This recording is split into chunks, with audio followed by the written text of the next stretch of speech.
Efa nomany tao anatin'ny taona maro dia hosokafan'ny Serfarmina ny conseil étude réalisation et formation amin'ity taom-pianarana ity ny fampianarana ambony momba ny serasera sy ny asa fanaovan-gazety araka ny nambarana Andriamatoa Jean-Paul Randrianiaina talehan'ny serasera ao anivon'ity université tsy miankina ity.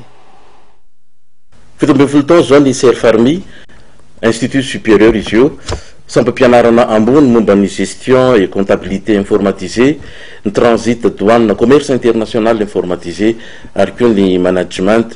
Hosokafan'ny Serfarmi amin'ity taom-pianarana ity ny sampana journalisme et communication. Tsy ampitaina momba ny asa fanaovan-gazety sy ny serasera fotsiny ihany ho an'ireo lina ireo mpianatra hanao an'izany, fa manana tombony izy no ireo manampahaizana amin'ny sehatry ny asa fanaovan-gazety zany sy ny serasera, ary koa omena tombony eo amin'ny tontolony antika, zany hoe ny fiazakazahany teknôlôjia amin'izao fotoana izao, ny momba ny montage, ny momba ny fakana sary, ny tontolony asa fanaovan-gazety rehetra mihitsy zany no omena an'ireo mpianatra ireo. Ankoatran'izay dia omena fifanana ary zareo momba management sy ny leadership, ny tanjona dia ny ananana mpanao gazety matianina afaka miasa vetrany, ary koa ahafe ny tontolony fandrarana sy ny fitarihana. Ankoatran'izay moa ato amin'ny Serfarmi dia misy ihany koa ny fanomezana fahafahana azy ireo avetrany manao ny stage fianarana asa amin'ireo sehatry ny haino aman-jery, tsy ny eto Antananarivo irery ihany fa ny any amin'ny faritany ihany koa. Ankoatran'izay dia iezahana ihany koa zany ny ananantsika mpanao gazety tena hoe vonona andray andraikitra marina andray asa fampandrosoana an'ity firenena iombona antsika ity. Tsara manamarika fa 70 eo ny mpianatra avoakan'ny Serfarmi isaky ny andiany hatramin'izay nisin'izay, saingy tsy nitera tamin'ny malagasy irery ihany no mianatra ao, fa misy ihany koa nitera tamin'ny vahiny tonga mandrato fianarana ao amin'ny Serfarmi.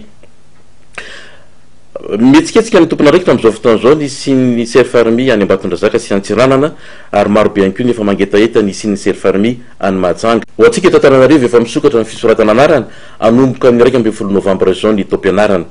Aza tara fa voafetra ny toerana Tongava Maro eny amin'ny 67 hectares nord-est, bloc 4 numéro 1 bis, cité de 67 hectares nord-est. Azontsika atao avy hatrany miantso lara telefona 034 06 313 19 na ihany koa manantona eny amin'ny bloc 4 numéro 1 bis, cité de 67 hectares nord-est. Zany hoe raha mahita ny ekara Mariamanjaka ianao eo anoloan'ny ekara Mariamanjaka eo misy elakela trano idirana dia akavanana ololokely afaka 70 metatra eo ny Serfarmi.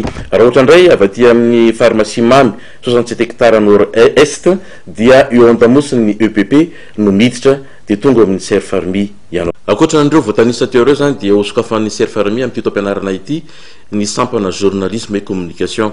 Ampiavaka azy ny fananany matianina eo amin'ny asa fanaovan-gazety sy ny serasera amin'ny fampianarana n'ireo tanora ireo. Tsara manamarika fa iazakazahany maro tokoa ny fianarana zany asa fanaovan-gazety zany ankehitriny.